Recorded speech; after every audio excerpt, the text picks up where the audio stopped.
اگر افراد با ایمانی باشید مسلماً در این کار نشانه‌ای برای شما وجود دارد. چون طالوت لشکریان را بیرون برد گفت خدا شما را با نهری امتحان می کند. کسی که از آن بنوشد از من نیست و کسی که از آن ننوشد یا فقط یک مشت آب بنوشد از من است. همه آنها از آن آب خوردند به جز عده کمی. چون او و افراد با ایمانی که با او بودند از آن رودخانه عبور کردند گفتند ما امروز توانایی برخورد با جالوت و لشکریان او را نداریم. کسانی که گمان داشتند که خدا را ملاقات می کنند گفتند چه بسیار گروه های کوچکی که به خواست خدا بر گروه های بزرگ غلبه کردند. خدا با افراد با استقامت است. چون در مقابل جالوت و لشکریانش قرار گرفتند گفتند خداوندا به ما صبر عطا کن و قدمهای ما را ثابت نما و ما را در مقابل افراد بی ایمان پیروز گردان. در نتیجه آنها را به خواست خدا شکست دادند و داوود جالوت را کشت و خدا به او فرمان روایی و حکمت داد و هرچه می‌خواست به او یاد داد. اگر خدا بعضی از مردم را به وسیله بعضی دفع نمی کرد زمین خراب می شد، ولی خدا به افراد بشر لطف دارد. این آیات خداوند است که به حق بر تو می خوانیم و بدون تردید تو از پیغمبرانی.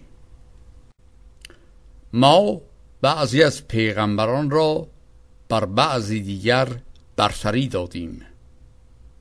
از آنها کسی بود که خدا با او صحبت کرد و بعضی را درجاتی برتری داد.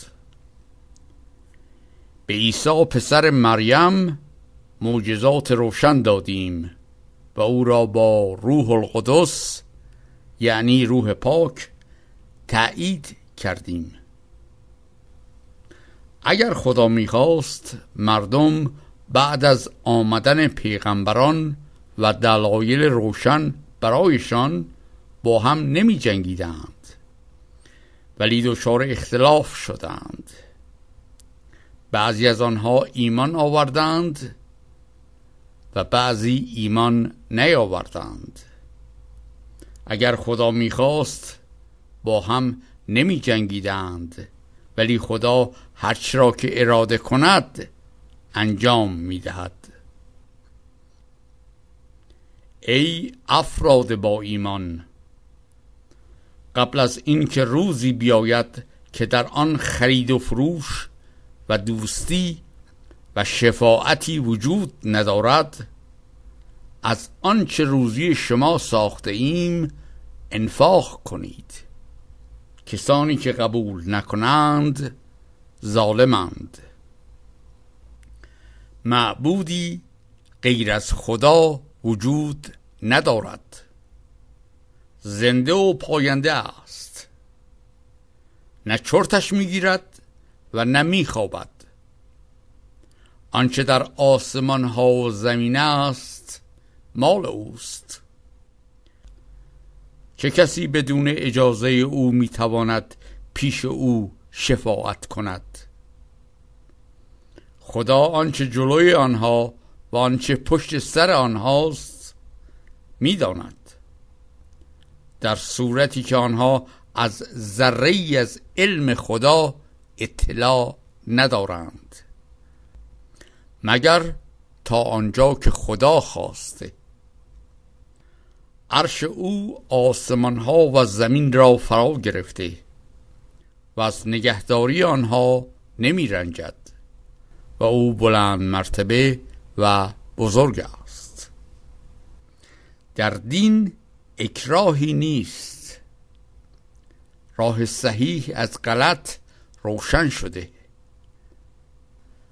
کسی که طاغوت را نپذیرد و به خدا ایمان بیاورد به دستاویز محکمی چسبیده که پاره شدنی نیست و خدا شنوا و داناست. خدا پشتیبان افراد با ایمان است، آنها را از تاریکی ها بیرون می آورد و به طرف نور می برد، در صورتی که یاور افراد بی ایمان طاغوت ها هستند که آنها را از نور بیرون آورده به درون تاریکی ها می برند. آنها اهل آتش جهنم هستند و همیشه در آن خواهند بود. آیا آن کسی را که با ابراهیم درباره خداوندش بگو مگو می کرد ندیدی که خدا به او فرمان روایی داده بود؟ آن وقتی که ابراهیم گفت خداوند من آن است که جان می دهد و جان می گیرد، او گفت من هم جان می دهم و جان می گیرم. ابراهیم گفت خدا خورشید را از مشرق در می آورد، تو آن را از مغرب درآر. فرد بی ایمان مبهوت شد. خدا کسانی را که ظلم می کنند هدایت نمی کند.